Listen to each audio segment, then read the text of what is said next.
Olá, a partir de agora você confere a semana. São as principais notícias apresentadas nos últimos dias aqui pela UPF TV. Uber começa atividades em Passo Fundo, mas até agora a prefeitura não foi procurada para a regularização dos serviços na cidade. O Hospital Municipal de Passo Fundo vai ter reforço no pronto atendimento. São 80 pessoas entre estudantes e professores do curso de Medicina da UPF. O encontro que aconteceu na universidade no Dia da Mulher com a chefe de polícia do estado, Nadine Anflor. E ainda uma cobertura especial da 20ª edição da Expo Direto Cotrijal.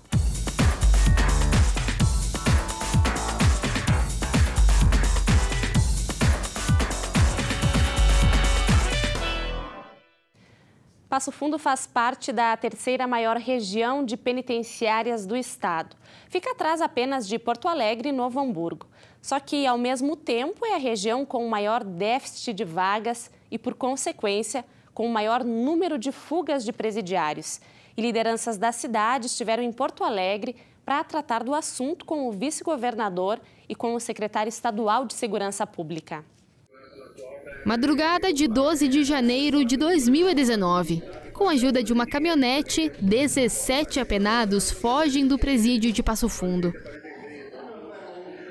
Até o fechamento dessa reportagem, 14 dos 17 foragidos já tinham sido capturados. Só que a questão vai além do fato. A fuga em massa é também uma das consequências do sistema prisional gaúcho. Em coletiva de imprensa, o Ministério Público revelou a gravidade da situação dos presídios da região norte. A juíza Lisiane Sasso, que é responsável pela Vara Regional de Execução Criminal de Passo Fundo, visitou 12 casas prisionais de 10 comarcas. Juntas, elas atendem cerca de 100 municípios e todas têm algo em comum. Estão, de alguma forma, interditadas. A situação é muito grave.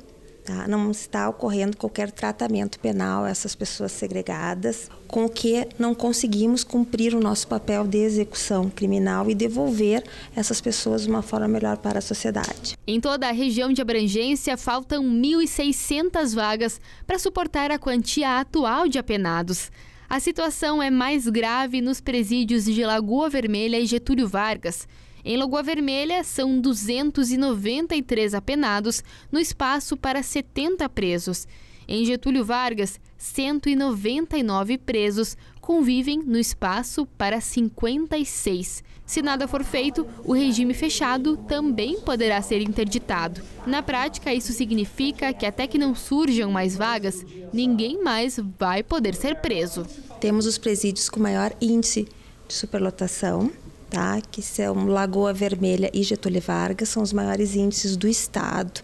Inclusive são casas pequenas e que chegam a lotação a mais de 300%, 400% de sua capacidade. Se nada for feito pelo estado, enfim, num período consideravelmente curto, teremos sim que promover as interdições do regime fechado. De acordo com o Ministério Público, o vice-governador e secretário estadual de Segurança Pública, Randolfo Vieira Júnior, deve criar uma secretaria para tratar exclusivamente do sistema prisional. Além disso, ele também definiu um prazo de 30 dias para avaliar a situação do presídio de Passo Fundo. Foi pedido um prazo de 30 dias para que a Secretaria de Segurança fizesse um estudo, analisasse a situação e verificasse a possibilidade de adotar outro programa de governo, abandonando aqueles programas antigos de verbas federais junto com verbas estaduais, adotando-se qual forma? As parcerias públicos-privadas, que é um modo mais rápido, mais célere, com menos burocracia, que o Estado basicamente doa uma área pública para um ente privado e o ente privado tem o compromisso de pagar ao Estado por essa área que recebeu em obra pública presídio. Depois da reunião em Porto Alegre, ficou decidido que a reforma do presídio de Passo Fundo é uma das prioridades do governo do estado. Isso porque a casa prisional está entre uma das com maior déficit de vagas. São 774 presos em um lugar onde deveriam caber até 307. A reforma do presídio abrange a ampliação do espaço e a reforma elétrica, que põe o prédio em risco há muitos anos. A questão é parecida com as demais casas prisionais da região. Os prédios foram construídos por volta de 1950 e desde então receberam poucos reparos. A superlotação e a estrutura dos presídios é cotada como uma das principais motivações para as fugas em massa. A região norte é a que mais registrou casos de fuga nesse ano. A gente verifica que a mobilização, quando se fala em combate à criminalidade, em segurança pública, somente em relação à investigação criminal. Mas não se exaure aí o combate à criminalidade. Depois nós temos um segundo ciclo após a investigação criminal, que é o processo criminal. E se houver a condenação, o cumprimento da pena pelo condenado. Nós não temos vagas prisionais. E cada vez aumenta mais o número de pessoas condenadas. E o que nós temos hoje? Nós temos uma superlotação tamanha que essas pessoas que estão lá não têm lugar para dormir, que dirá lugar para trabalhar. Então essa também é a nossa preocupação. O combate à criminalidade se faz com o cumprimento de uma pena pelo apenado com dignidade. O fechamento provisório do prédio da Delegacia de Pronto Atendimento de Polícia Civil de Passo Fundo foi pauta da reunião da Comissão de Segurança Pública da Câmara de Vereadores. Veja só. Janelas abertas, portas sem acabamento, a parte de trás do prédio sequer foi concluída. As marcas do abandono estão por todos os lados. Infelizmente não houve reforma, não houve término do prédio, promessas e promessas, e hoje está interditado. Aqui funcionava a Delegacia de Polícia de Pronto Atendimento. O local centralizava os registros de ocorrências. Este casal, que prefere não aparecer, queria fazer um registro e encontrou portas fechadas com a seguinte orientação: atendimento na primeira DP. O prédio foi interditado há 30 dias, mas algumas lâmpadas continuam acesas até mesmo durante o dia. Segundo o Concepro, já foram investidos mais de R$1 milhão na estrutura. Só no ano passado, R$180 mil em pequenas reformas para tentar amenizar o problema. O local foi interditado depois que um laudo técnico contratado pelo governo do estado apontou grave risco na estrutura. Para buscar uma solução, a Frente Parlamentar de Segurança Pública da Câmara de Vereadores de Passo Fundo promoveu um encontro com o delegado regional Adroaldo Schenkel e representantes de instituições como CREA, Sinduscom e UPF. O laudo que promoveu a interdição foi questionado.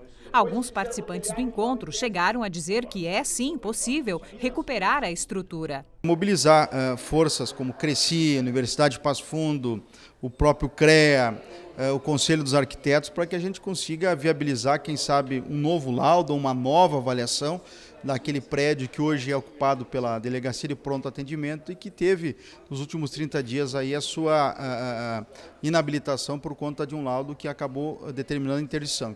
A Câmara de Vereadores vai pedir ao governo do estado para que os engenheiros da Secretaria Estadual de Obras façam um novo laudo técnico. O trabalho vai ser acompanhado por uma comissão. Novos ensaios vão ser solicitados e acho que é bem importante fazer mais algumas avaliações, né? Para se ter certeza da estrutura daquele prédio. Para se ter certeza da estrutura, né? Fazer uma avaliação um pouco mais ampla, né? Com mais ensaios, eu acho que é bem importante para se tomar uma decisão final. Enquanto o destino do prédio não for decidido, o governo do estado vai alugar um espaço nos próximos dias para sediar a Delegacia de Pronto Atendimento. Nós já estamos procurando ofertas de imóveis para locação, porque sabemos que, tendo condições de recuperação, haverá uma necessidade de tempo relativamente longa para que a delegacia volte a funcionar naquele prédio. E tem novidade boa para o Sistema de Saúde de Passo Fundo. A UPF assinou um convênio com o Hospital Municipal. Mais de 80 pessoas, entre professores e alunos do curso de medicina, vão passar a atuar no pronto atendimento adulto e no pronto atendimento pediátrico do hospital. O convênio entre o UPF e o Hospital Municipal Beneficente Dr. César Santos vai atender uma demanda urgente. É que nos hospitais de todo o país, os setores de pronto atendimento são considerados áreas críticas. Em Passo Fundo, a situação do Hospital Municipal não é diferente. Mas a partir da assinatura do termo de convênio, a ideia é que esse cenário mude. 80 pessoas, entre alunos dos níveis finais de medicina e professores, vão trabalhar no pronto atendimento adulto e no pronto atendimento pediátrico. Vai trazer qualidade, referência e também agilidade no atendimento, no pronto atendimento do Hospital Municipal. Nós temos uma demanda muito grande, que aumentou a partir de outubro com o anúncio do Hospital São Vicente em fechar a sua emergência para consultas. E esta mão de obra que vem hoje qualificada por alunos e professores da instituição Universidade de Passo Fundo, ela vai acelerar, vai possibilitar ao aluno uma aliança entre a prática e a teoria, e, obviamente, vai trazer um benefício muito grande para a comunidade. Os atendimentos vão acontecer através do Sistema Único de Saúde.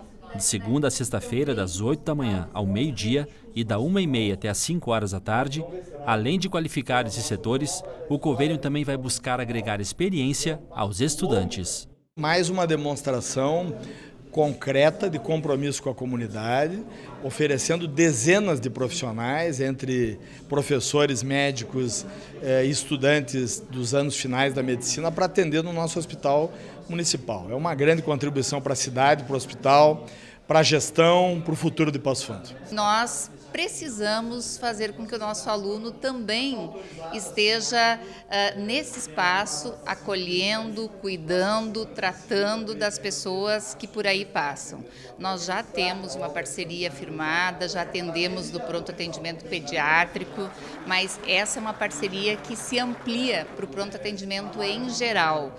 Por isso ela é tão importante na formação do nosso aluno, mas também na qualidade do atendimento à população, porque todo o trabalho que é feito é um trabalho bastante dedicado, tem o acompanhamento dos professores, dos profissionais do próprio hospital, e isso faz com que nós tenhamos outros olhares sobre as pessoas, né? Qualificando certamente o atendimento oferecido. O serviço de transporte oferecido pelo aplicativo Uber está operando em Passo Fundo de maneira irregular. Mas até agora, a Prefeitura não foi procurada pelos representantes do aplicativo. Já era esperado, mas chega sem cumprir a legislação municipal. O serviço de transporte pelo aplicativo Uber, que já está em mais de 100 cidades do país, começa a operar em Passo Fundo. Será que vai ser uma vantagem para as pessoas que precisam de transporte? Acho que sim, porque já em outros lugares, Curitiba tem, e é bastante usado pelas pessoas. De acordo com o secretário de Segurança Pública, nenhum representante do aplicativo procurou a Prefeitura para regularizar a atividade. E, pelo menos por enquanto, não vai ter fiscalização específica para coibir este tipo de serviço. A fiscalização desses veículos ela é um pouco difícil porque eles são veículos discretos.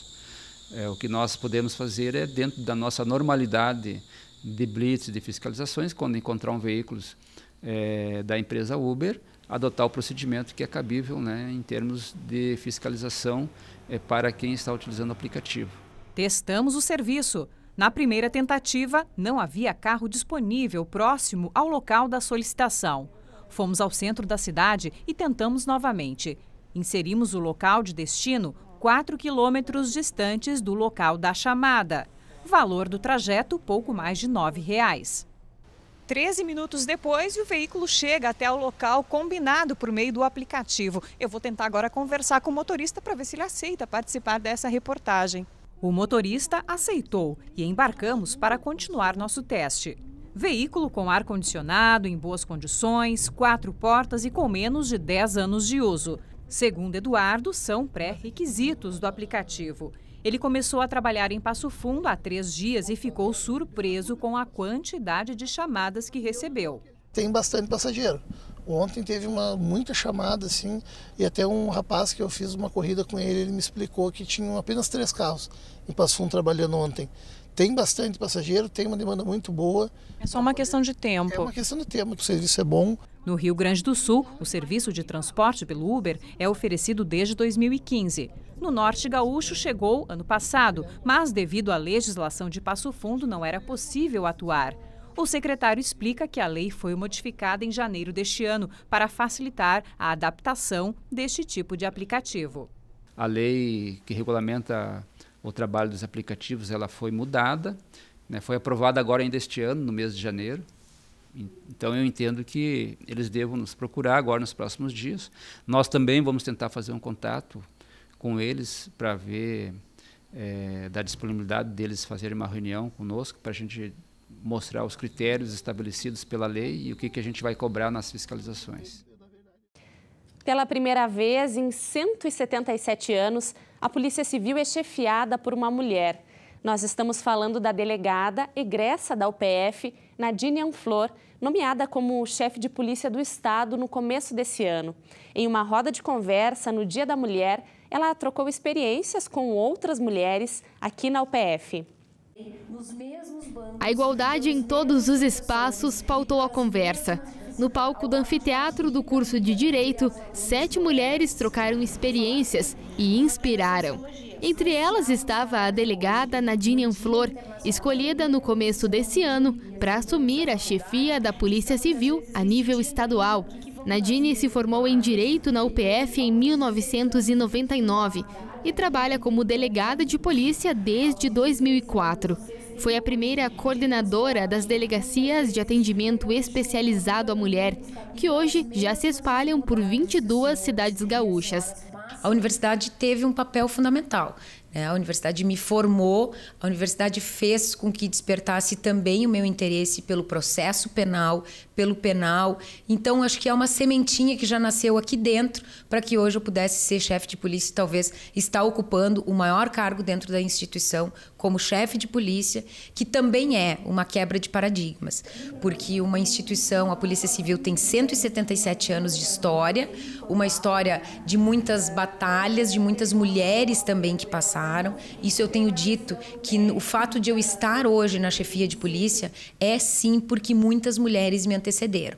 Mulheres que tiveram que quebrar preconceitos, tiveram que conquistar espaços, tiveram que romper vários silêncios dentro da instituição e hoje, então, com muito orgulho, estou chefe de polícia representando a todas elas. Durante a conversa, as mulheres homenagearam o Projur Mulher e Diversidade, programa de atendimento a vítimas de violência de gênero. Um encontro para sensibilizar sobre a violência e os desafios impostos até hoje às mulheres. Nós já tivemos um avanço bem importante do lugar da mulher na sociedade, já conseguimos progredir aí, ocupar espaços importantes, mas nós temos muitos desafios pela frente ainda.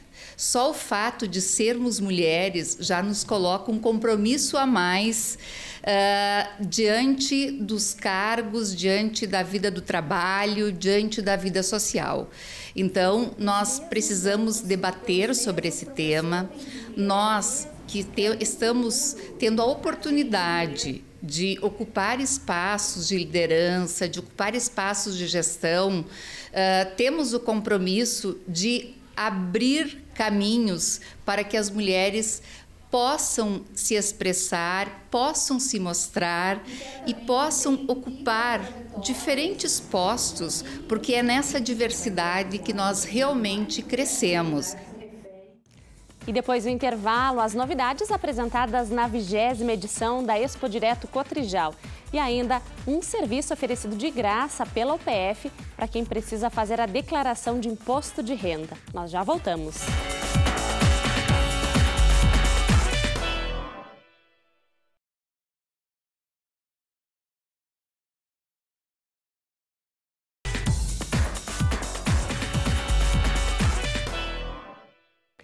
O primeiro dia de Expo Direto Cotrijal em Não Me Toque foi marcado pelo forte aparato de segurança, reivindicações do setor do agronegócio para ampliação de recursos e celebração das pessoas que ajudaram no fortalecimento da feira. Veja na reportagem. As autoridades que vieram participar da abertura da 20ª edição da Expo Direto Cotrijal chegaram com 1 hora de atraso. Um forte esquema de segurança foi montado para proteger os convidados. Na cerimônia de abertura participaram o vice-presidente da República, general Hamilton Mourão, a ministra da Agricultura, Pecuária e Abastecimento, Tereza Cristina, o presidente da Assembleia Legislativa do Estado, Luiz Augusto Lara, os senadores Luiz Carlos Reins e Lazier Martins, além de deputados estaduais, federais, secretários de Estado e os embaixadores da Nigéria, Gabão, Benim e África do Sul. A feira deste ano contou com a presença do governador eleito Eduardo Leite, pela primeira vez na Expo Direto. O governador ressaltou a necessidade de desburocratizar o Estado e agilizar a liberação das licenças ambientais. Porque quem licencia precisa ter uma visão empreendedora e quem empreende precisa ter a visão também da responsabilidade ambiental. Nós temos a reunião nessa mesma secretaria com diretrizes muito claras de buscarmos agilizar processos de licenciamento em novos formatos, como, por exemplo, a da licença por adesão e compromisso, para que se agilize o processo de concessão de licenças para quem quer empreender no nosso estado. O presidente da Cotrijal, Ney César Mânica, destacou a necessidade de ampliar os recursos complementares para a aquisição de máquinas e equipamentos agrícolas. Ele pediu um aporte de 3,5 bilhões de reais, através do Moder Frota, programa de modernização da frota de tratores e colheitadeiras.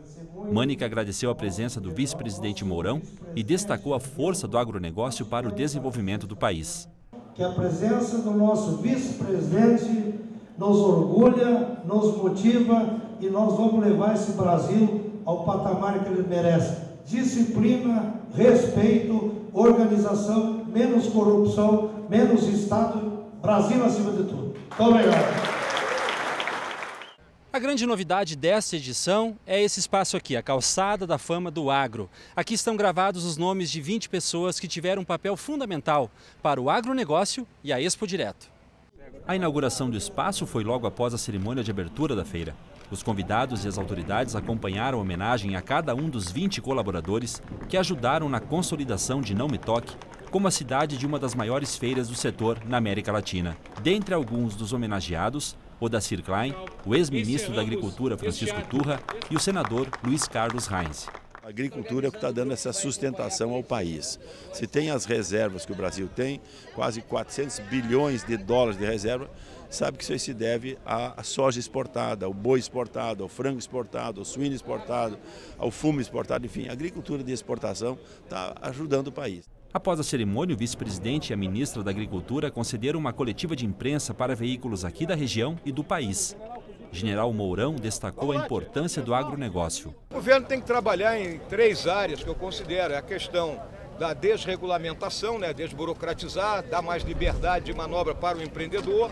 A questão logística, que é tanto o transporte como a questão da silagem, Também podemos trabalhar aí na facilitação do crédito, isso é uma coisa um pouco mais complicada, e a própria questão do apoio ao produtor na parte de tecnologia. É isso que o governo tem que fazer. A ministra da Agricultura falou da força do setor para a economia externa do país e disse que terá um cuidado especial com o pequeno agricultor. Atenção especial, o recurso chegar lá na ponta. Não adianta o recurso ficar no meio, nós temos que atender aquele que está lá na terra, que produz, dando a ele.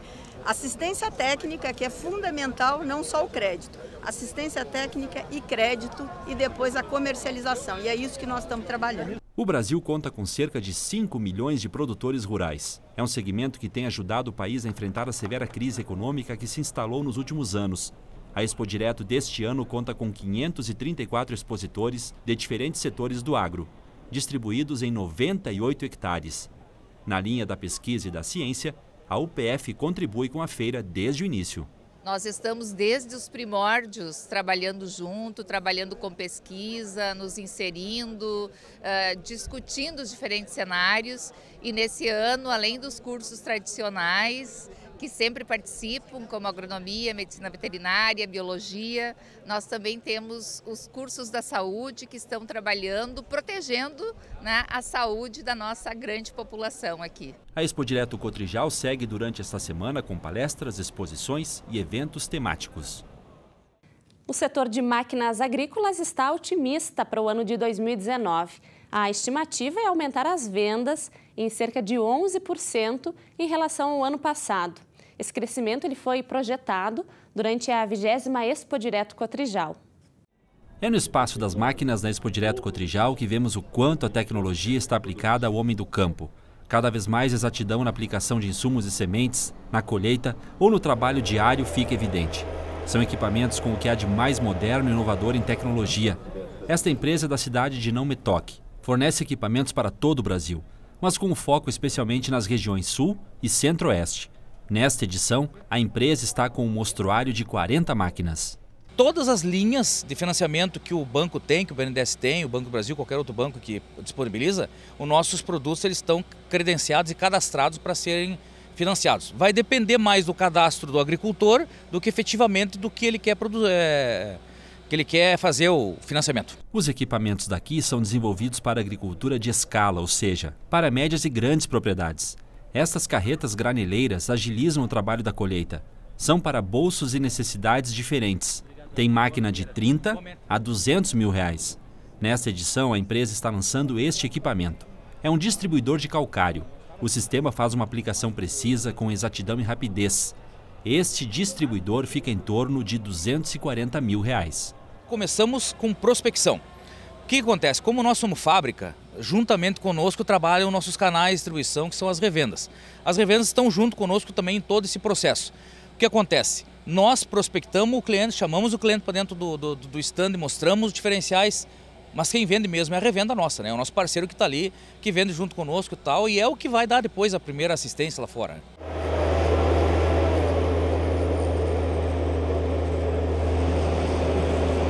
As vendas de máquinas agrícolas cresceram quase 11% em relação ao ano passado. E este cenário otimista movimenta toda a cadeia produtiva. Esta empresa é francesa, tem 190 anos e está no Brasil há mais de 15. Com fábrica em Passo Fundo, a indústria trabalha com todo tipo de produtor rural. Aqui na feira, estão lançando uma semeadora específica para o pequeno e médio produtor. É uma tecnologia de ponta, ideal para quem planta em até 300 hectares. Um sistema alemão desenvolvido na Alemanha com uma parceria da Kuhn. E a gente trouxe para o Brasil esse sistema pneumático, onde com esse sistema de cabeças de distribuição, a gente consegue atingir aí uma precisão muito grande na variação das dosagens. Então, com isso, o produtor consegue economizar esse insumo e consegue, sem dúvida, aumentar a produtividade. Esta semeadora pneumática tem transporte ágil e eficiente, com uniformidade na germinação e incorporação de adubos no solo. Isso gera uma economia de insumos, menos gasto para o produtor e mais eficiência no plantio. A gente tem esse produto, essa tecnologia no campo há bastante tempo já e essa máquina a gente conseguiu resultados já onde o produtor consegue economizar na dose de adubo, economizar na dose de semente e aumentar a produtividade. De acordo com o Felipe, esta é a única máquina do mercado que incorpora a semente e o adubo no solo, evitando bolsões de ar, absorvendo de forma rápida os nutrientes. Com o reservatório cheio, é possível plantar 100 hectares por dia. A capacidade de armazenamento é em torno de 5 mil quilos de adubo e 2.600 quilos de semente. O custo desse maquinário fica em torno de 380 mil reais. Essa máquina está sendo comercializada especialmente nos mercados do Paraná e Rio Grande do Sul. Ela foi desenvolvida para a região sul, né, visando a região sul, e a gente sabe que as lavouras, o relevo aqui é bem acidentado. Então a gente conseguiu, com o sistema no chassi da máquina de articulação e com a amplitude na variação do pantógrafo das linhas, a gente consegue ter uma performance aí muito grande em qualquer condição de terreno. E segundo a associação que reúne as montadoras instaladas no Brasil, a venda de máquinas agrícolas e rodoviárias em 2019 deve ultrapassar a marca das 53 mil unidades vendidas. A UPF é parceira da Expo Direto Cotrijal desde a primeira edição. A cada ano, os visitantes da feira têm acesso aos resultados do conhecimento produzido aqui na universidade. A chuva não impediu que a dona Leoni passasse para ver as atrações do estande da UPF. A gente aqui, abaixo de chuva, a gente vem, não tem como deixar fora esse aqui. A gente ensina e aprende, porque a gente é do interior, a gente sabe algumas coisas e aprende também alguma coisa. A possibilidade de aprendizado é garantia por aqui. No Serpentário, dá para conhecer algumas das cobras da região e até outras norte-americanas, que foram resgatadas depois de chegarem na cidade por tráfico. Algumas são peçonhentas, outras nem tanto, mas todas chamam a atenção de quem passa por ali. Foi a mesma coisa com os animais empalhados do Musar. Muita gente parou para ver as espécies nativas de perto. E o cuidado com os animais também está presente nas pesquisas da UPF. Durante a feira, a universidade lançou o Centro de Diagnóstico e Pesquisa de Sanidade Animal, vinculado à Faculdade de Agronomia e Medicina Veterinária. Os estudos vão garantir a qualidade da sanidade de aves, bovinos e suínos antes do abate. A intenção é evitar doenças entre os animais, ajudando a controlar a contaminação da bactéria Salmonella entre os humanos. pode evitar doenças nos rebanhos, nos plantéis, né? Então, alguma doença emergente que venha a ter nos plantéis, que tenha que ser necessário o abate desses animais por questões sanitárias, evitando prejuízos para as empresas. E quanto à saúde humana, principalmente a questão da salmonelose. É uma das doenças que a gente trabalha por exigência do Ministério da Agricultura. A gente tem que garantir que esses animais estão ausentes de salmonela para esse abate, né? Principalmente falando do frango de corte. O cuidado com a saúde também foi prioridade com o curso de enfermagem da UPF. As estudantes do 9º nível conversaram com os visitantes sobre doenças na pele, tabagismo e calendário de vacinas. Bom, porque é bom prevenir toda a doença, né? Deus, é muito bom. A saúde é o primeiro lugar, né? A UPF, que é referência nas áreas da agronomia e medicina veterinária, também foi protagonista em encontros que têm como objetivo o desenvolvimento do agronegócio e da área rural. O prazo para a declaração do imposto de renda termina em 30 de abril. E a UPF oferece um serviço de graça para quem tem dificuldade em fazer a declaração. É através do NAF, o Núcleo de Apoio Fiscal e Contábil. É aqui nesta sala, dentro da Faculdade de Ciências Econômicas, Administrativas e Contábeis da UPF, que funciona o NAF, o Núcleo de Apoio Fiscal e Contábil. Neste espaço, a professora Mirna faz a supervisão nos atendimentos realizados pelos alunos do curso de Contábeis. A Marina está no 6º semestre e participa do NAF pelo 2º ano consecutivo. A gente aprende muito com isso, para se precisar de alguma coisa, a gente sabe. É muito bom aprender isso. É difícil, requer muita atenção? Não é difícil, depende da pessoa, né? Quantos bens tem, conforme a renda. Não é difícil. Mas é válido? É válido. O Gunnar veio pela 2ª vez fazer a declaração do imposto de renda. Retornou por sentir segurança e qualidade no serviço oferecido. Os gurias têm a supervisão da PRO, né? Sabem o que estão fazendo, qualquer dúvida aqui está para auxiliar.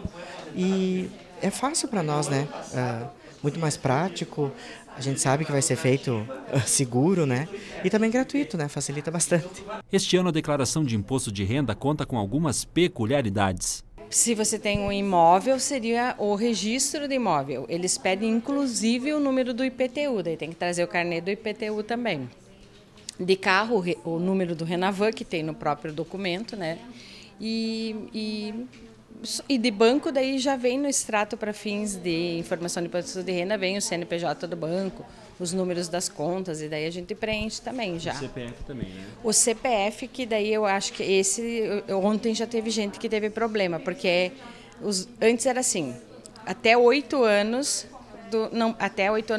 não precisava colocar o CPF. Agora, 0 meses tem que colocar o CPF. Então, a criança já nasce, o ideal já é fazer o CPF.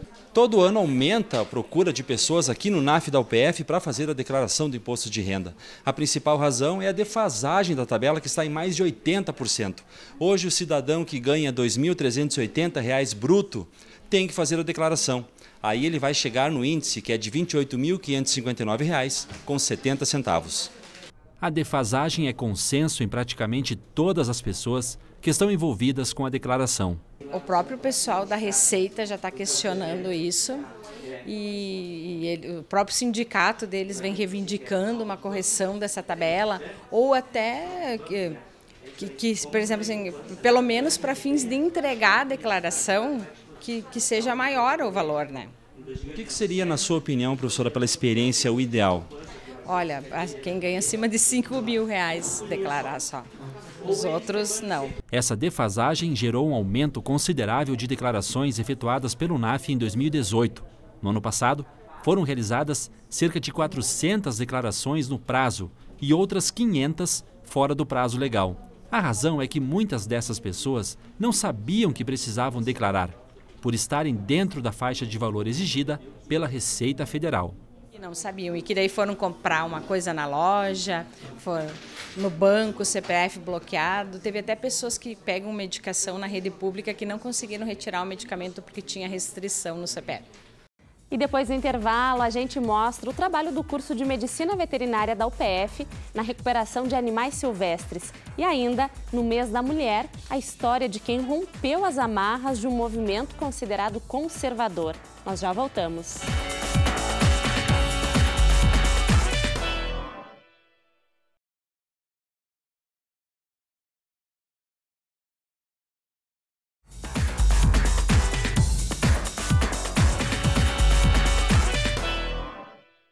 Com a saída do IBAMA de Passo Fundo, toda a região norte do estado ficou sem assistência no resgate de animais silvestres feridos. A boa notícia é que um grupo do curso de Medicina Veterinária aqui da UPF presta um serviço parecido. Eles recebem os animais, recuperam e depois encaminham para o seu habitat natural ou para zoológicos do estado. Um cervo atropelado na rodovia de Pontão. Um lagarto dragão barbado, trazido do deserto asiático, vítima de tráfico.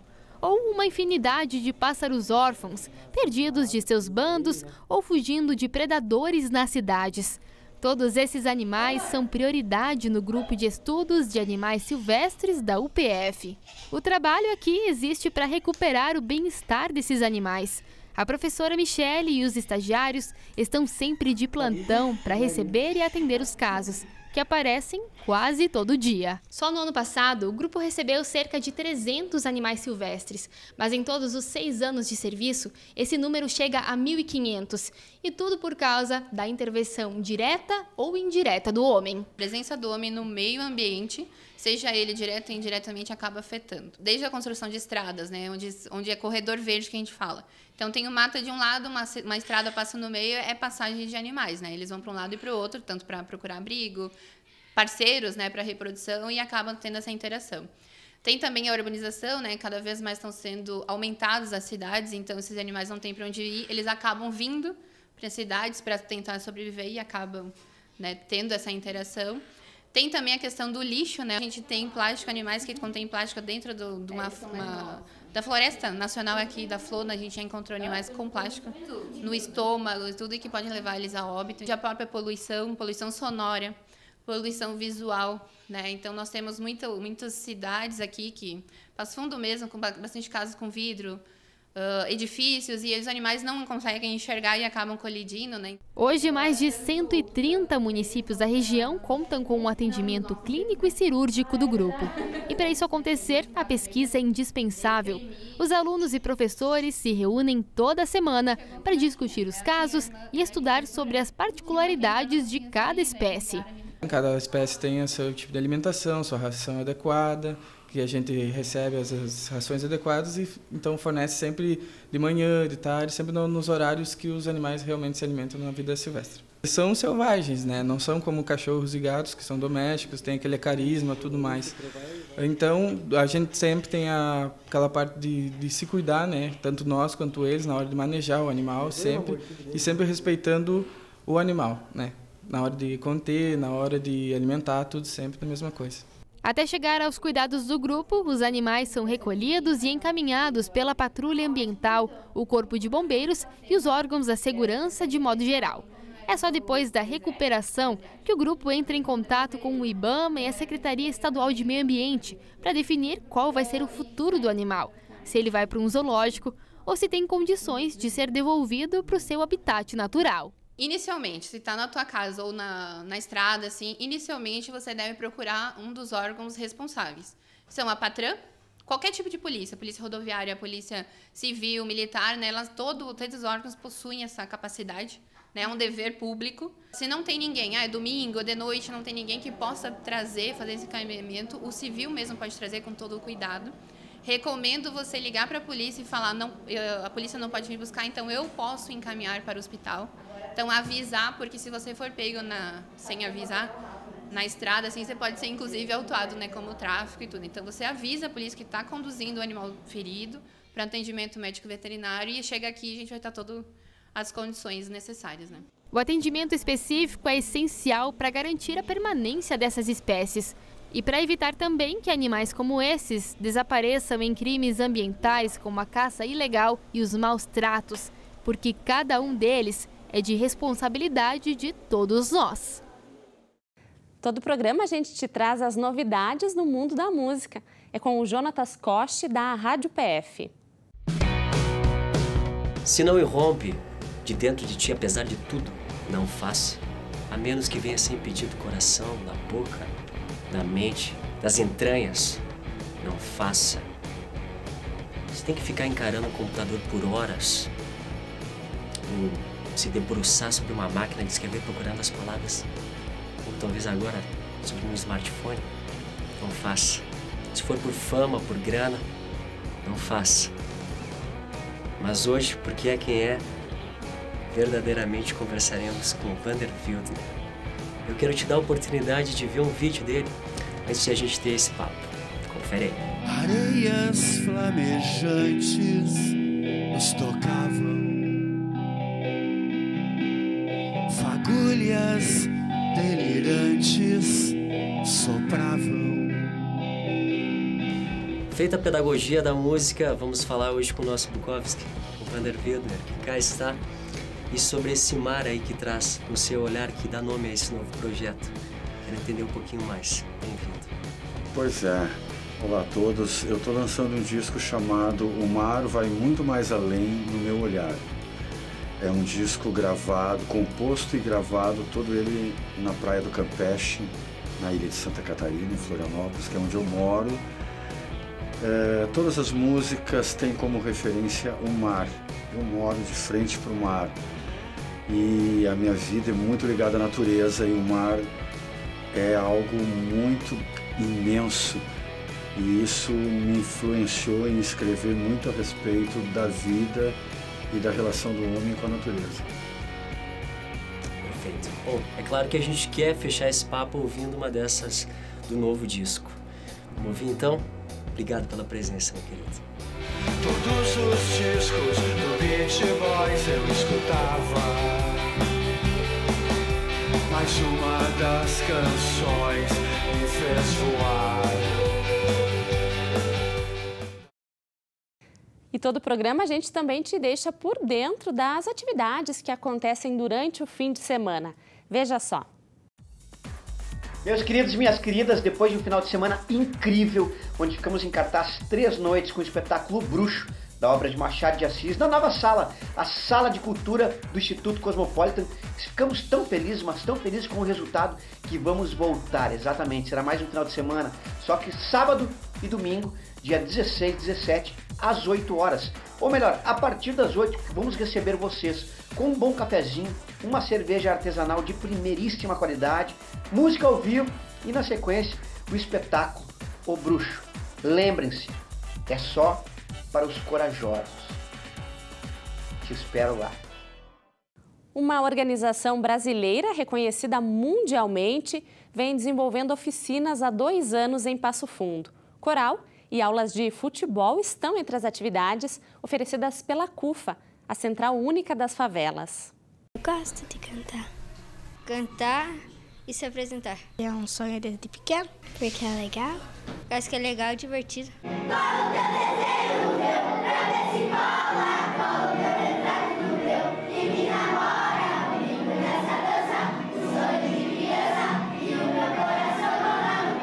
A gente viu que a criançada gosta mesmo é de soltar a voz.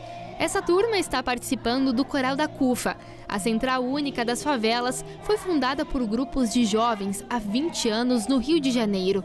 Hoje ela tem sede no Brooklyn, em Nova York, e está presente em 17 países. A gente potencializa as comunidades, onde a gente leva a cultura, o esporte, aonde é mais difícil chegar, né? Então esse é o nosso papel, é o desenvolvimento social, através de oficinas, através de campanhas, aulas, palestras, né?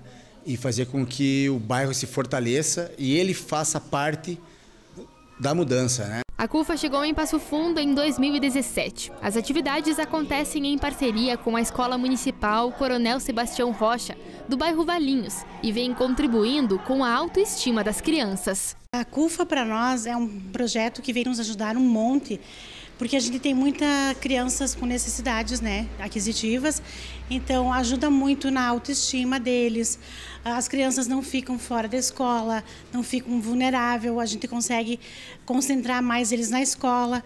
Isso tudo ajuda para nós aqui na escola em em todos os sentidos, né? Se você tem uma boa parceria com as crianças, com as famílias, isso ajuda na aprendizagem também. As oficinas acontecem no turno inverso das aulas e há um ano a instituição mantém um coral com mais de 60 crianças da comunidade. E para esse ano tem uma novidade. Cerca de 200 crianças devem ter aulas de futebol. Renovamos o coral agora, tem mais de cerca de 60 crianças no coral e iniciaremos agora a atividade, a oficina de esporte, primeira oficina de esporte da CUFA aqui da cidade, que será o futebol para cerca de 200 crianças aí da escola e do bairro. Promover inclusão social, atividades nas áreas da educação, lazer, esportes, cultura e cidadania, contribuindo para o desenvolvimento dos jovens e da comunidade. Esses são alguns dos objetivos da CUFA. Eles adoram, as crianças principalmente gostam muito do coral, das pequenas apresentações que a gente faz pelo bairro, pela cidade, pela comunidade, em outros lugares que a gente já foi também, dentro do Rio Grande do Sul. Eles estão gostando muito. É uma parte de valorização para eles, né? O objetivo da CUFA é mudar a realidade das pessoas, das famílias, de forma positiva, envolvendo as pessoas e toda a comunidade nessa atmosfera de cultura e esporte. A gente agradece de coração, porque é uma luz no fim do túnel para eles. É que a gente quer crescer, e quando cresce é voltar no início, porque o joelho ralado dói bem menos que o coração partido.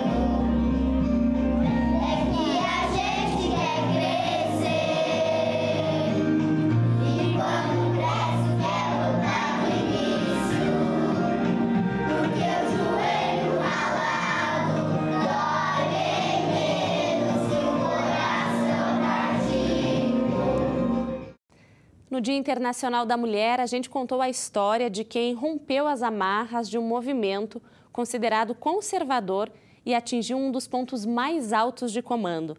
Veja na reportagem da Deise Fanfa e do Clayton Abreu. E não era normal as mulheres conversar com os homens. Eu tive receio.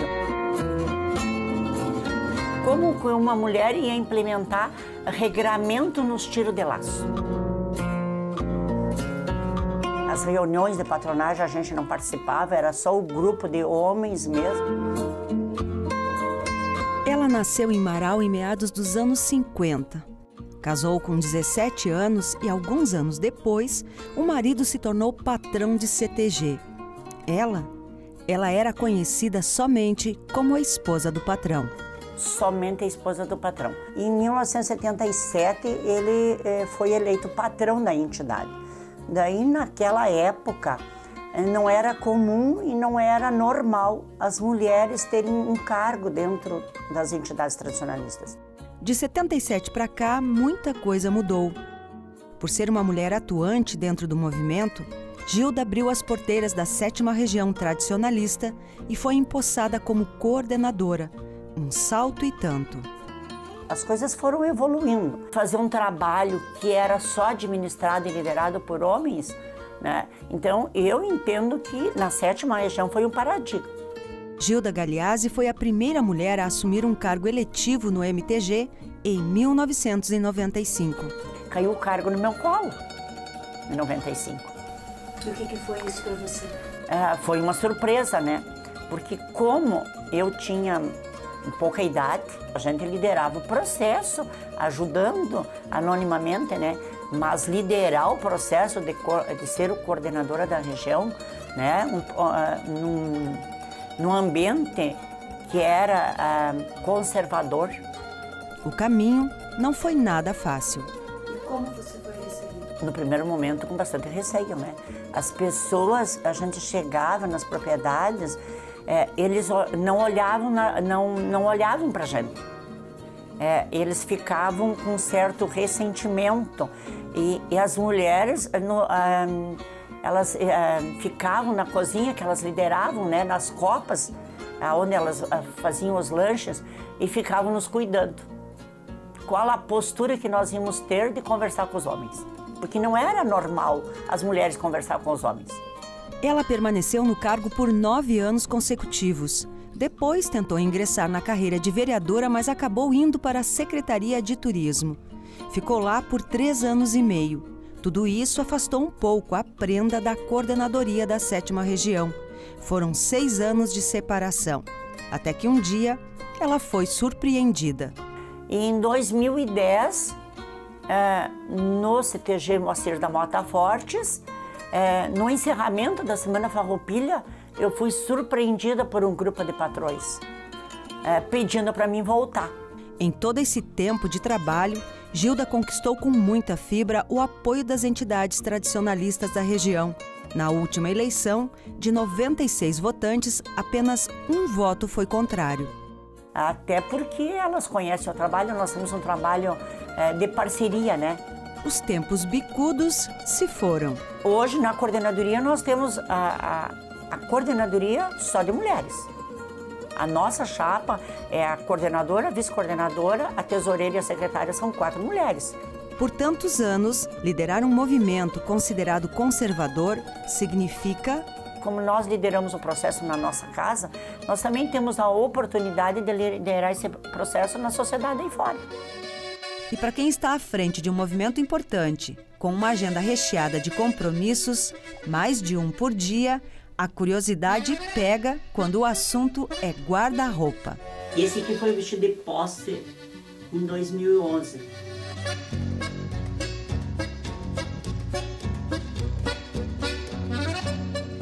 Eu permaneço 24 horas ligada no tradicionalismo. Hoje não sei se eu conseguiria ter um outro trabalho voluntário ou me doar para a sociedade a não ser tradicionalismo.